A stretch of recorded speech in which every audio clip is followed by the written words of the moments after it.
Huh? Who are you? What do you want? A traveler? Now's probably not the time to talk about that. Didn't the students say Eremites are wary of outsiders? A student? Huh. What's a student from Sumeru City doing in Port Ormos? Ah, well, if it's info you want, you've come to the right place. The question is, can you afford it?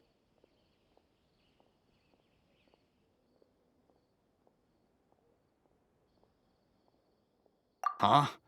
What is this, some kind of joke? Oh! Sorry. She must have grabbed the wrong amount. Hey, what do you think you're doing? Oh, Paimon can't stand to see so much more go. But there's no other choice right now. Here, this is the merchant's address. Whatever you're looking for, you'll find it there. Hmm? Well, what are you waiting for? Oh, that's right! We heard you mention King Deshret just now. We're actually interested to know more because we're, archaeology students! Fine. Since you've already handed over the Mora, I guess I can throw in a little extra info. As you can see, members of Ain al-Ahmar are devout believers of King Deshret. Years ago, King Deshret founded the great desert nation that was our homeland. It was an advanced civilization, far beyond anything you'll see in present-day Sumeru.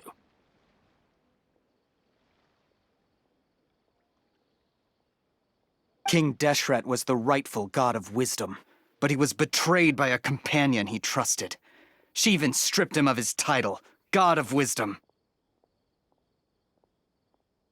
So, you mean the traitor was... Greater Lord Rukkhadevata, yes. That shameless wretch destroyed King Deshret's civilization, and our ancestors were forced to flee to this land where we were made to suffer the tyranny of our enemies. Furthermore, she conspired with the academia to cover up the truth of her actions, and create the merciful and benevolent facade for which she is now known. Ugh, just thinking about it sickens me. But the story doesn't end there, oh no. King Deshret isn't truly dead. The voice of the Oracle has been heard in the desert, prophesying his resurrection.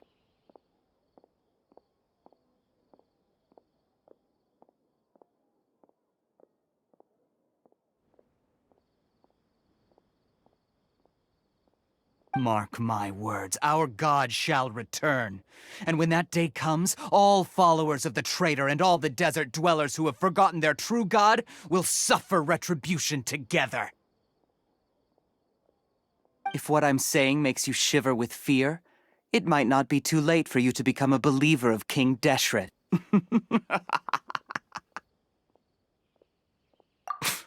I don't have anything to say to you academia people about that. I think this conversation has reached its end. Not just yet. This man is a fraud.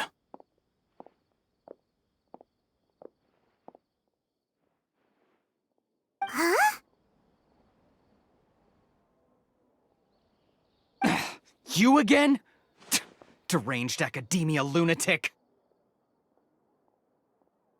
Yes, it's me again. I already warned you that if you weren't willing to sit and discuss things with me, I'd take measures to make things uncomfortable for you. Listen to me. That address he gave you is fake. Or at least, you won't find a merchant waiting for you there.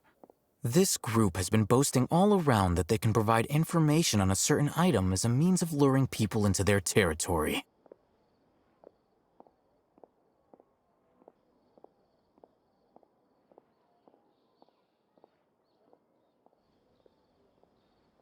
Once you show up, they keep up the act until they have hard evidence that you want to purchase said item. Then they use that to squeeze you for all the more you're worth.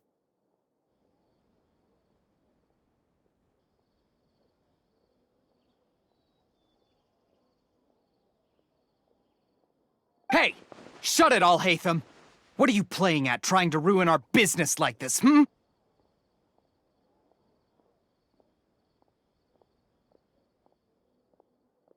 I told you the other day. I wish to discuss my terms with your boss. Ha! The boss made it perfectly clear that he won't negotiate with you.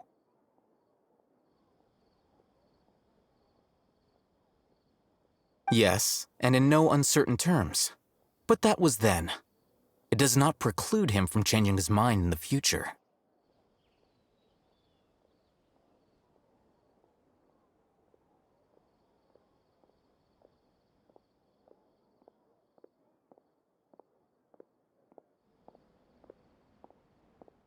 I'm warning you. Don't push us, or this could get ugly.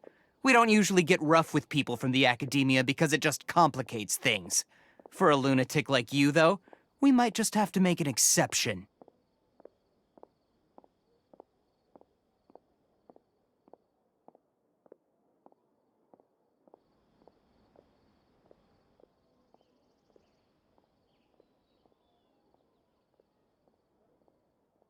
If you're suggesting that we escalate this from a verbal exchange to a physical one, I accept. After all, even the Archons used war to negotiate the ownership of Tevat. If, on the other hand, we can't agree on any means of negotiation at all, then I'm afraid my next course of action will sting a little more than the mere falling through of a few business deals. I will jeopardize the Eremite's reputation, which I know you value above all else. I am quite confident that if I began to take such action, your boss would willingly approach me himself. However, I fear that by then, some things will have happened that cannot be undone. Also, a word of advice. I suggest you tell your boss exactly what happened here today.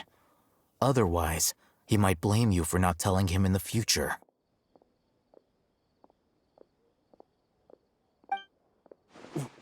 What did you say? Consider this. Have I ever failed to follow through on my word in the past?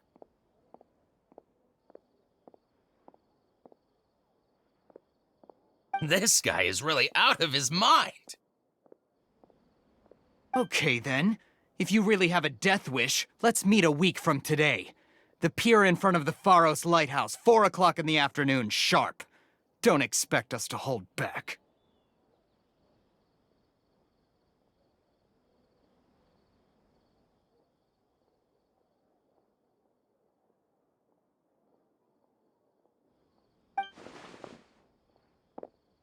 Not so fast. First, you return the 500,000 mora to them.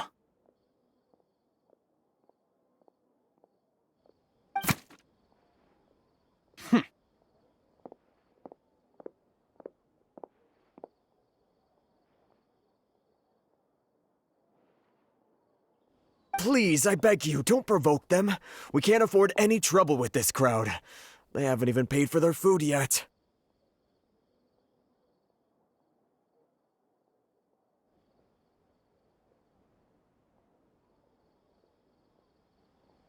Ah, Mr. Iman. There appears to be fewer staff in the restaurant recently. This wouldn't happen to be because they're all busy spreading the word to the students, would it?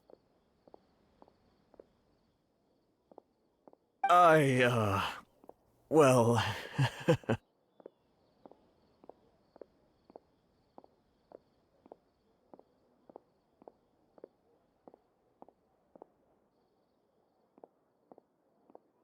Someone who chooses to do business with a group like that really can't afford to get so flustered the instant someone confronts them about it. Consider the meal compensation for our silence. I'd say you're getting an excellent deal.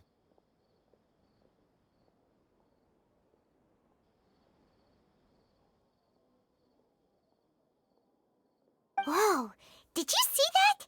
He not only got us our Mora back, but sent the Amorites running too! Plus, he seems to know a lot about what's going on around here. Let's catch up with him and ask some questions.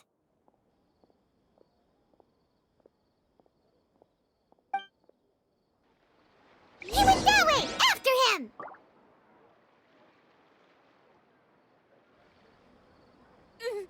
Why does it have to be this way? Should I adjust the shipping schedule? Welcome. Oh, so then what happened How next? can there be Kairagi here?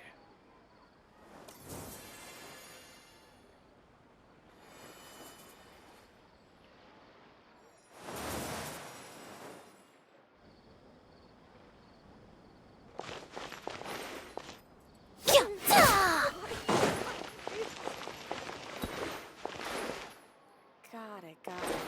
Please, just leave. Forget the cost of the meal. Just, pretend nothing happened today.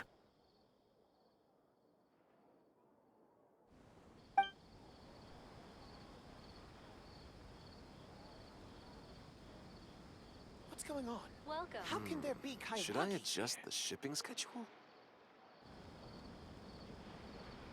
Would you mind coming with me to buy a copy of today? Neutralize!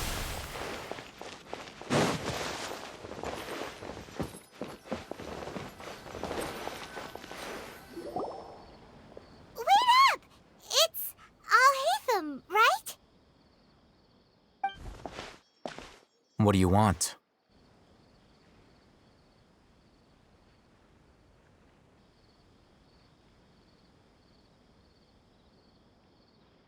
No need for thanks. My goal was to get to them, and you two gave me just the opportunity I needed. We're even.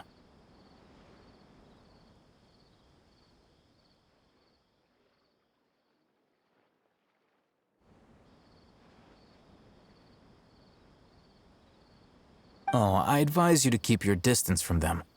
Since they weren't able to make off with your Mora in the end, they might harass you again in the future. All right. Goodbye. Hold your horses! We still have something to ask you about! Since you tore through their scam right in front of them, you must know the real story about certain something, no?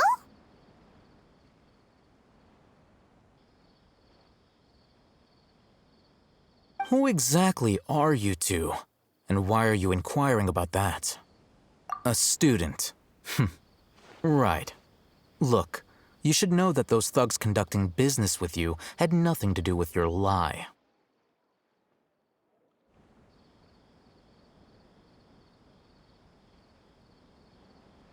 Huh? Oh, yeah! She's really strong! Weren't you saying something about a physical exchange? We can help with that. She doesn't even have a vision. Forget it. Maybe not, but she can still use elemental energy. Otherwise, there's no way we'd go asking for info from from guys like that.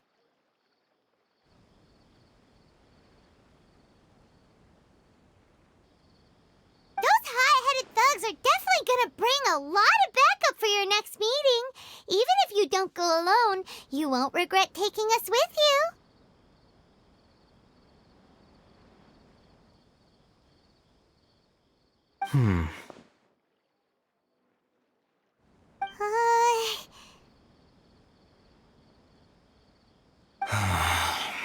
All right, I accept. Got a pen and paper? If you're searching for someone who sells that kind of merchandise, I'll give you one of their addresses, and you can try your luck. We'll reconvene at the appointed time by the pier. It doesn't matter if you show up or not. So, since you were happy to give us this merchant's information, does that mean you can tell us exactly what we're after? You were willing to part with 500,000 mora for something and you didn't even know what it was? Okay. Well, if you truly are as skilled as you claim, then you can beat the answer out of them when they become hostile. Look, if you've been making inquiries, then you have to know something by now. Tell me what you know so far, so I don't waste time repeating information. We know it's connected to the academia somehow, and that not only do the Eremites deal in it, but some students want to get a hold of it too. What else? You know almost everything there is to know, but you're unable to compile this information because you've never seen the object before. This is what you've been looking for. Paimon can't tell what it is. It looks like some kind of ornament. This is a knowledge capsule. To put it simply, it's a vessel that can store a fixed quantity of canned knowledge. It's like a miniature Akasha. Anyone who links it to their personal Akasha terminal instantly becomes privy to its contents. Correct. Anyone. Unlike the Akasha, which heavily regulates who can access what information, knowledge capsules confer their contents without any requisites.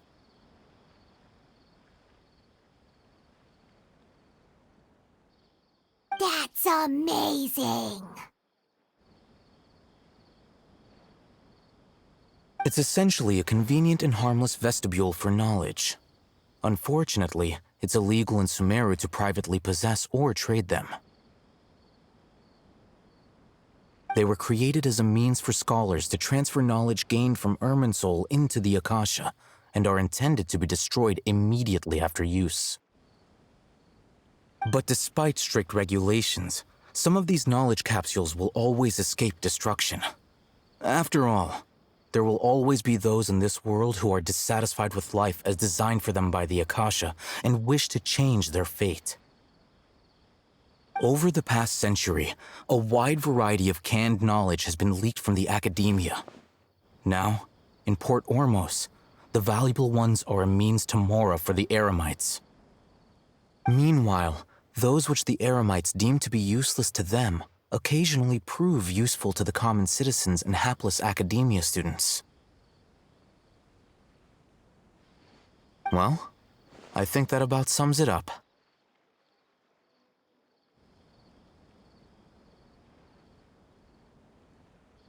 Oh, so that's your true objective. With our current arrangement, I don't believe I can offer an answer. You're still resolved. Fine. Let's talk somewhere with fewer people.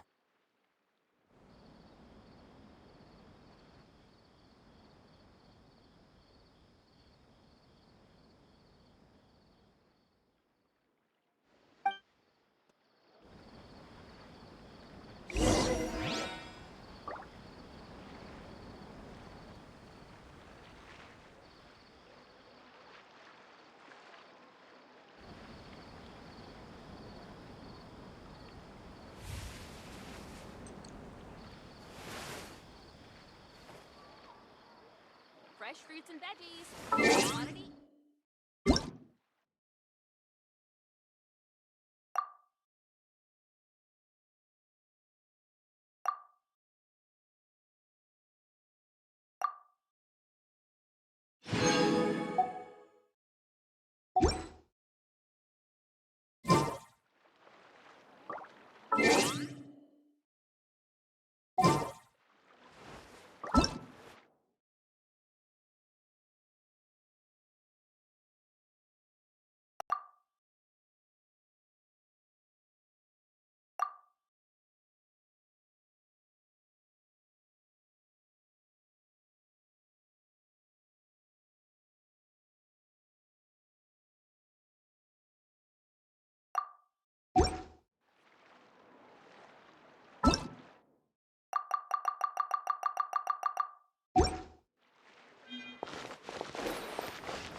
Now there's an idea.